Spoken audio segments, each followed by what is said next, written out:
தந்தை மகன் தூயாவியாரின் பெயராலே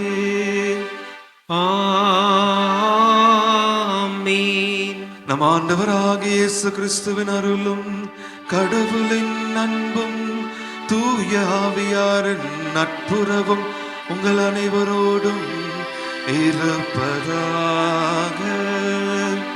உம் ஆன்மாவோடும் இருப்பதாக.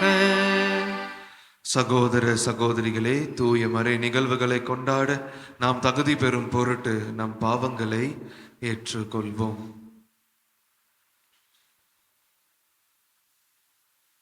எல்லாம் வல்ல இறைவனிடமும் சகோதர சகோதரிகளே, உங்களிடமும் நான் பாவியனை ஏற்றுக்கொள்கிறேன். ஏனெனில் என் சிந்தனையாலும் சொல்லாலும் செயலாலும் கடமையில் தவறியதாலும் பாவங்கள் பல செய்தேன். என் பாவமே, என் பாவமே, என் பெரும்பாவமே. ஆகையால் எப்பொழுதும் கன்னியான புனித மரியாவையும் வானதூதர் புனிதர் அனைவரையும் சகோதர சகோதரிகளே உங்களையும் நம் இறைவனாகிய ஆண்டவரிடம் எனக்காக வேண்டிக் கொள்ள மன்றாடுகிறேன். எல்லாம் வல்ல இறைவன் நம் மீது இரக்கம் வைத்து நம் பாவங்களை மன்னித்து நம்ம நிலை வாழ்விற்கு அழைத்து செல்வாராக.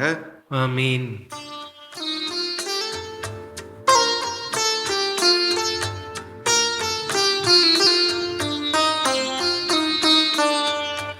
ஆண்டவரே இரக்கமாயிரும். ஆண்டவரே இரக்கமாயிரும். கிறிஸ்துவே இரக்கமாயிரும். கிறிஸ்துவே இரக்கமாயிரும். ஆண்டவரே இரக்கமாயிரும். ஆண்டவரே இரக்கமாயிரும்.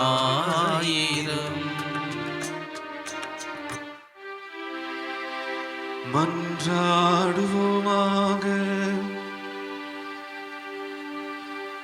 ஆண்டவரே, உமது அருள் என்றும் எங்கள் முன் செல்லவும் எங்களை தொடர்ந்து வரவும் உம்மை வேண்டுகின்றோம். அதனால் நாங்கள் நற்செயல் புரிவதில் என்றும் கருத்தாயிருக்க செய்வீராக. உம்மோடு தூயாவியார் ஒன்றைப்பில் இறைவனாய் என்றென்றும் வாழ்ந்து ஆட்சி செய்கின்ற நம் ஆண்டவர் இயேசு கிறிஸ்து வழியாக உம்மை மன்றாடுகின்றோம்.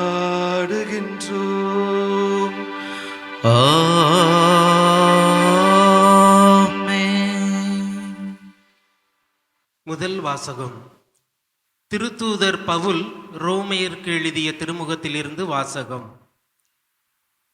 சகோதர சகோதரிகளே, நற்செய்தியை முன்னிட்டு வெட்கப்பட மாட்டேன். ஏனெனில் அதுவே கடவுளின் மீட்பளிக்கும் வல்லமை. முதலில் யூதருக்கும் அடுத்து கிரேக்கருக்கும், அதாவது நற்செய்தியை நம்பும் ஒவ்வொருவருக்கும் அந்த மீட்பு உண்டு.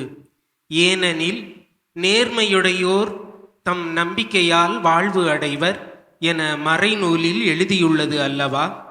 இவ்வாறு மனிதரை தமக்கு ஏற்புடையவராக்கும் கடவுளின் செயல் நற்செய்தியில் வெளிப்படுகிறது. தொடக்க முதல் இறுதி வரை இந்த செயல் நம்பிக்கையின் அடிப்படையில்தான் திகழ்கிறது.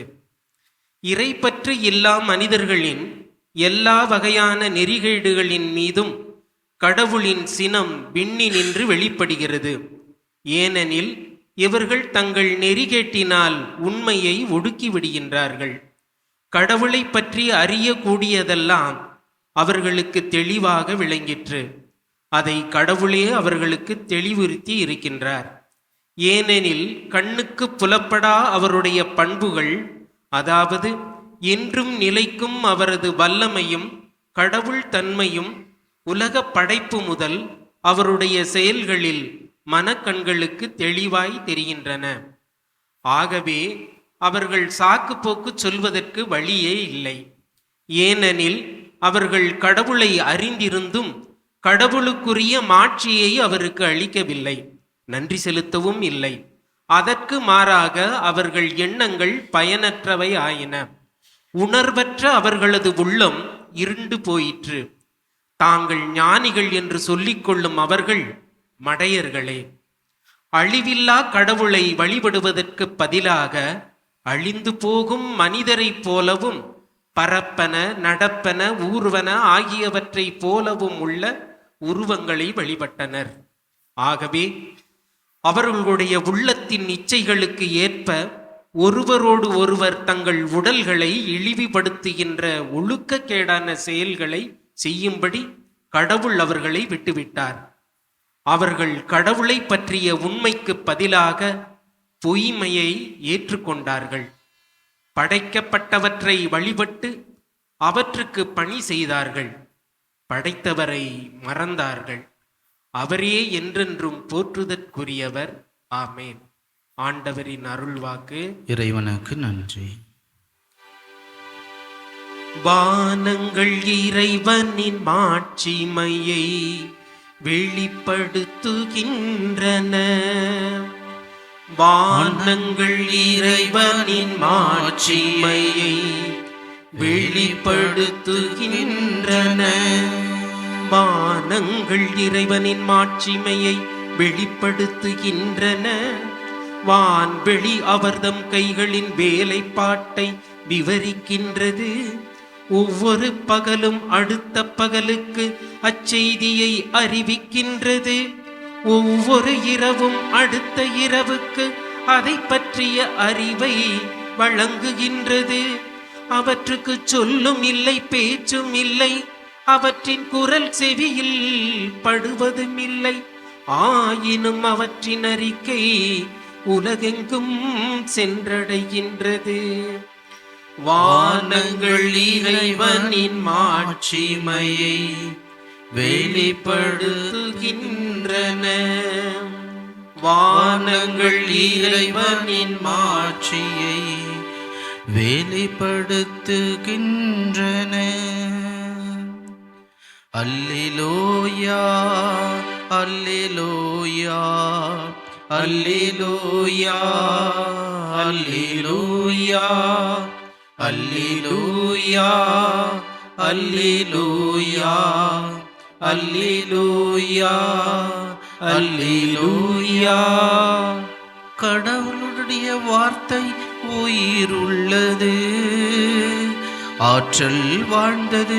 உள்ளத்தின் சிந்தனைகளையும் நோக்கங்களையும் சீர்தூக்கி பார்க்கிறது.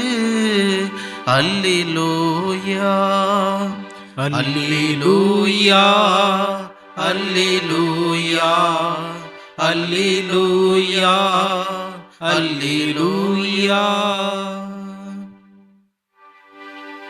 ஆண்டவர் உங்களோடு இருப்பாராக. உம்மான்மாவோடும் இருப்பாராக. புனித லூக்கா எழுதிய தூய நற்செய்தியிலிருந்து வாசகம். ஆண்டவரே மாட்சி உமக்கே. அதிகாரம் 11 இறை திருவசனங்கள் 37 41 முடிய. அக்காலத்தில் இயேசு பேசிக் கொண்டிருந்த போது பரிசேயர் ஒருவர் தம்மோடு உணவு அருந்தும்படி அவரை கேட்டுக்கொண்டார். அவரும் போய் பந்தியில் அமர்ந்தார். உணவு அருந்தும் முன்பு அவர் கை கழுவாததை கண்டு பரிசேயர் வியப்படைந்தார். ஆண்டவர் அவரை நோக்கி கூறியது, பரிசேயரே, நீங்கள் கிண்ணத்தையும் தட்டையும் வெளிப்புறத்தில் தூய்மையாக்குகிறீர்கள், ஆனால் உங்களுக்கு உள்ளே கொள்ளையும் தீமையும் நிறைந்து இருக்கின்றனர். அறிவிலிகளே, வெளிப்புறத்தை உண்டாக்கியவரே உட்புறத்தையும் உண்டாக்கினார் அல்லவா? உட்புறத்தில் உள்ளவற்றை தரமாக கொடுங்கள், அப்பொழுது உங்களுக்கு அனைத்தும் தூய்மையாய் இருக்கும்.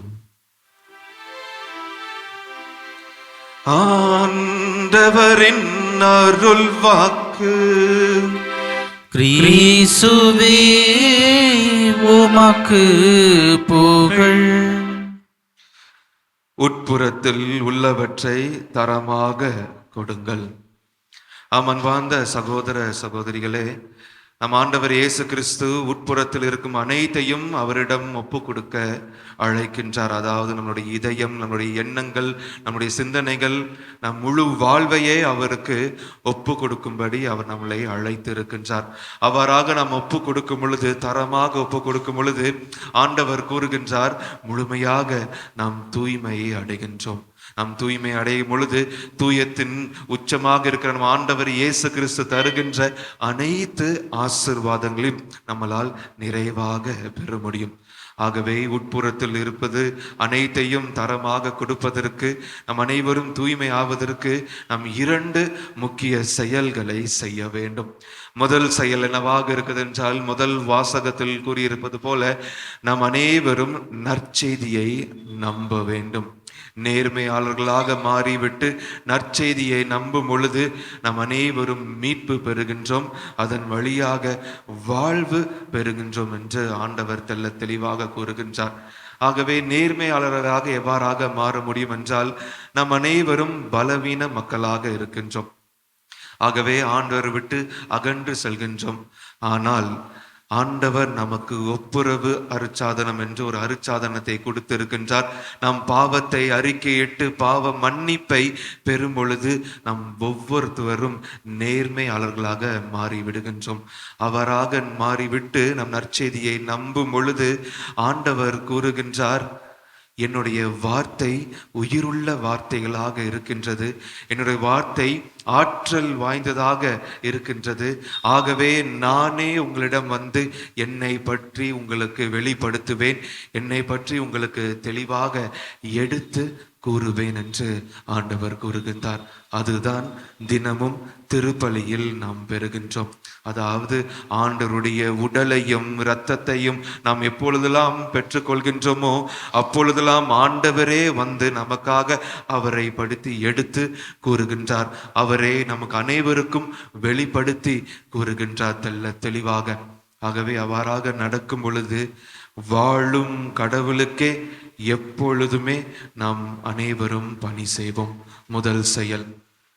இரண்டாவது செயலாக என்ன இருக்குது என்றால், இந்த திருப்பாடலில் கூறியிருப்பது போலதான் நாம் அனைவரும் ஆண்டவரை மகிமைப்படுத்த வேண்டும், அவரை மாட்சிப்படுத்த வேண்டும்.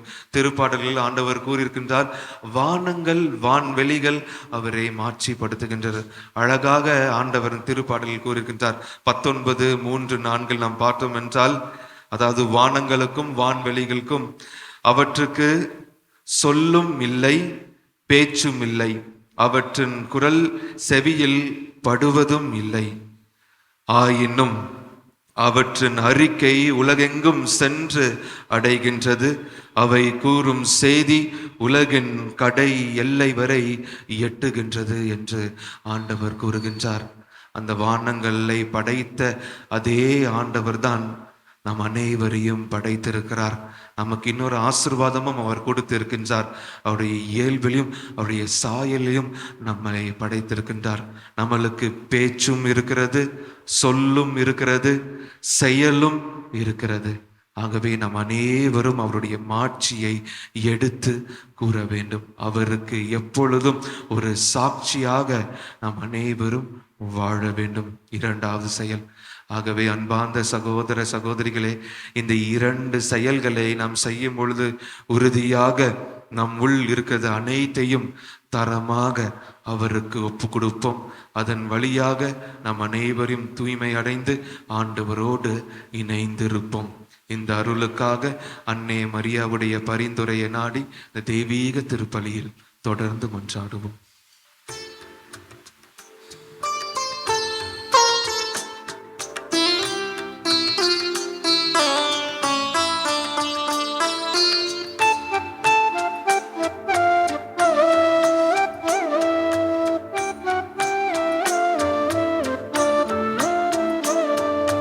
வாழ்வை பலியாய் மாற்ற வந்தேன், என்னையே ஏற்றிடுவார். உடனே கையளிக்கின்றேன், காணிக்கை ஏற்றிடுவார்.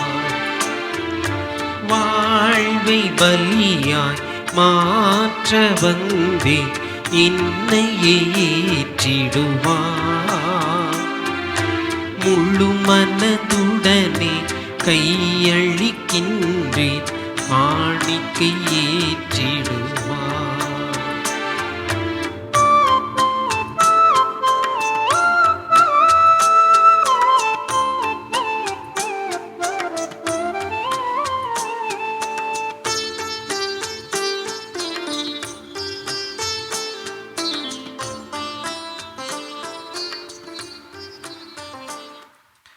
சகோதர சகோதரிகளே, என்னுடையதும் உங்களுடையதுமான பலி எல்லாம் வல்ல தந்தையாக இறைவனுக்கு ஏற்றதாகும்படி மன்றாடுங்கள்.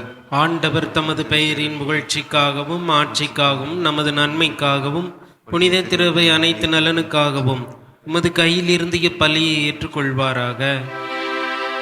ஆண்டவரே, நாங்கள் ஒப்பு கொடுக்கும் இப்பலியின் காணிக்கைகளோடு நம்பிக்கையாளரின் வேண்டல்களை ஏற்றருளும்.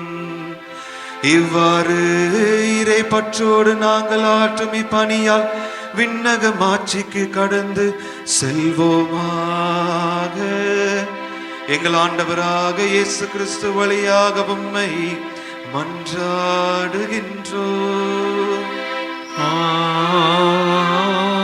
ஆமென். ஆண்டவர் உங்களோடு இருப்பாராக. உம்மான்மாவோடும் இருப்பாராக. இதயங்களே மேலே எழுப்புங்கள், ஆண்டவரிடம் எழுப்பியுள்ளோம். நம் இறைவனாகிய ஆண்டவருக்கு நன்றி கூறுவோம். அது தகுதியும் நீதியும் ஆனதே. ஆண்டவரே, தூயவரான தந்தையே, என்றும் உள்ள எல்லாம் வல்ல இறைவா, எந்நாளும் எவ்விடத்திலும் நாங்கள் உமக்கு நன்றி செலுத்துவது மெய்யாகவே தகுதியும் நீதியும் ஆகும். எங்கள் கடமையும் மீட்புக்குரிய செயலும் ஆகும். உம்முடைய அன்பு திருமகன் வழியாக நீர் மனித இனங்களை படைத்தது போல மிகுந்த கனி விரக்கத்தால் அவற்றை புதுப்பிக்கவும் திருவுளமானீர். ஆகவே படைப்புகள் அனைத்தும் உமக்கு பணி புரிகின்றனர். மீட்படைந்தோர் அனைவருமை ஏற்றவாறு புகழ்கின்றனர். உம்முடைய ஒரே இதத்தோராய் புனிதர்களும் போற்றுகின்றனர், உம்மை வாழ்த்துகின்றனர். எனவே வானதூதர் அனைவரோடும் சேர்ந்து நாங்கள் உம்மை கொண்டாடி மகிழுடன் எப்பொழுதும் அறிக்கையிட்டு சொல்வதாவது: தூயவர் தூயவர் தூயவர், வான்படிகளின் கடவுளாம் ஆண்டவர். விண்ணகமும் மண்ணகமும் உமது மாட்சியால் நிறைந்துள்ளன. உன்னதங்களிலே ஓசன்னா. ஆண்டவர் பேரால் வருகிறவர் ஆசி பெற்றவர். உன்னதங்களிலே ஓசன்னா. ஆண்டவரே, நீர் மெய்யாகவே தூயவர், தூய்மை அனைத்திற்கும் ஊற்று. ஆகவே உம்முடைய ஆவியை பொழிந்து இக்காணிக்கைகளை தூய்மைப்படுத்த உம்மை வேண்டுகின்றோம். இவ்வாறு எங்கள் ஆண்டவர் இயேசு கிறிஸ்துவின் உடலும் இரத்தமுமாக எங்களுக்கு இவை மாறுவனவாக. அவர் பாடுபட உளம் கனிந்து தம்மை கையளித்த போது அப்பத்தை எடுத்து நன்றி செலுத்தி அதை பிட்டு தம் சீடர்களுக்கு அளித்து கூறியதாவது: அனைவரும் இதிலிருந்து பெற்று உண்ணுங்கள், ஏனெனில் இது உங்களுக்காக கையளிக்கப்படும் என் உடல்.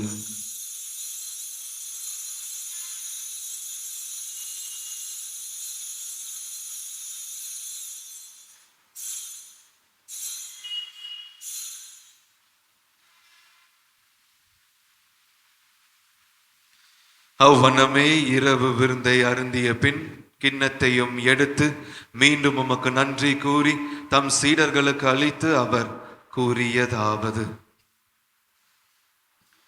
அனைவரும் இதிலிருந்து பெற்று பருகுங்கள், ஏனெனில் இது புதிய நிலையான உடன்படிக்கைக்குரிய என் இரத்தத்தின் கிண்ணம். இது பாவ மன்னிப்புக்கென்றும் உங்களுக்காகவும் பலருக்காகவும் சிந்தப்படும். இதை என் நினைவாக செய்யுங்கள்.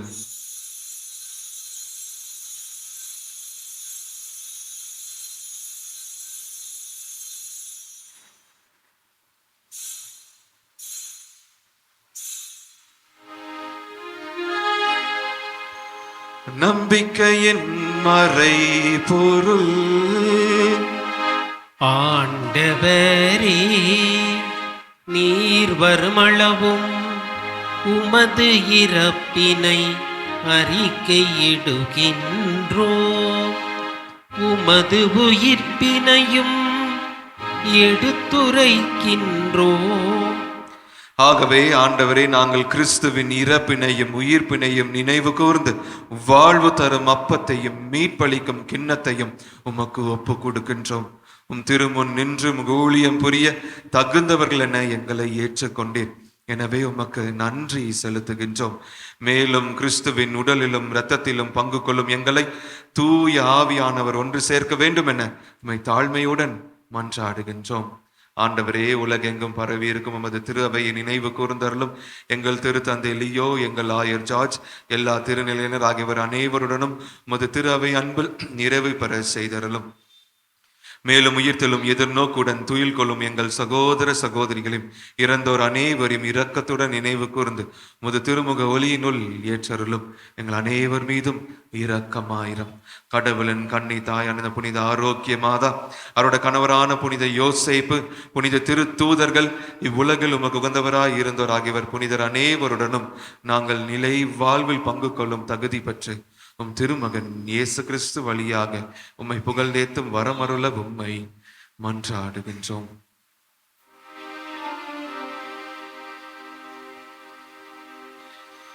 இவர் வழியாக இவரோடு இவரில் எல்லாம் வல்ல இறைவனாகிய தந்தையே, தூய ஆவியார் ஒன்றிப்பில் எல்லாம் புகழும் மாட்சியும் என்றென்றும் உமக்கு உரியதே. ஆமென், ஆமென், ஆமென். மீட்பரின் கட்டளையாக கற்பிக்கப்பட்டு இறை படிப்பினால் பயிற்சி பெற்று நாம் அனைவரும் துணிந்து சொல்வோம். விண்ணுலகில் இருக்கின்ற எங்கள் தந்தையே, உமது பெயர் தூயது என போற்ற பெறுக. உமது ஆட்சி வருக. உமது திருவுளம் விண்ணுலகில் நிறைவேறுவது போல மண்ணுலகிலும் நிறைவேறுக. எங்கள் அன்றாட உணவை இன்று எங்களுக்கு தாரும். எங்களுக்கு எதிராக குற்றம் செய்வோரை நாங்கள் மன்னிப்பது போல எங்கள் குற்றங்களையும் மன்னியும். எங்களை சோதனைக்கு உட்படுத்தாதேயும், தீமையிலிருந்து எங்களை விடுவித்தருளும். ஆண்டவரே, தீமை அனைத்திலும் இருந்து எங்களை விடுவித்து எங்கள் வாழ்நாளில் அமைதியை கனிவுடன் அருள உம்மை மன்றாடுகின்றோம். உமது இரக்கத்தின் உதவியால் நாங்கள் பாவத்திலிருந்து எப்போதும் விடுதலை பெற்று யாதொரு கலக்கமும் இன்றி நலமாய் இருப்போமாக. நாங்கள் எதிர்நோக்கியிருக்கும் பேரின்பத்திற்காகவும் என் மீட்பராகிய இயேசு கிறிஸ்துவின் வருகைக்காகவும் காத்திருக்கின்றோம். ஏனெனில் ஆட்சியும் வல்லமையும் ஆட்சியும் என்றென்றும் உமதே. ஆண்டவரே இயேசு கிறிஸ்துவே, அமைதியை உங்களுக்கு விட்டு செல்கின்றேன், என் அமைதியையே உங்களுக்கு அளிக்கின்றேன் என்று உம் திரு தூதர்களுக்கு மொழிந்தீரே. எங்கள் பாவங்களை பாராமல் உம் திரு அவை நம்பிக்கையை கண்ணோக்கி உம் திருவுள்ளத்திற்கு ஏற்ப அதற்கு அமைதியையும் ஒற்றுமையையும் அளித்தல்வீராக. என்றென்றும் வாழ்ந்து ஆட்சி செய்கின்றவர் நீரே. ஆமென். ஆண்டவருடைய சமாதானம் உங்களோடு எப்பொழுதும் இருப்பதாக, ஆன்மாவுடன் இருப்பதாக. ஒருவருக்கொருவர் ஆண்டவருடைய அமைதியை பகிர்ந்து கொள்வோம். உலகின் பாவங்களை போக்கும் இறைவனின் செம்மறியே, எங்கள் மேல் இரக்கமாயிரும். உலகின் பாவங்களை போக்கும் இறைவனின் செம்மறியே, எங்கள் மேல் இரக்கமாயிரும்.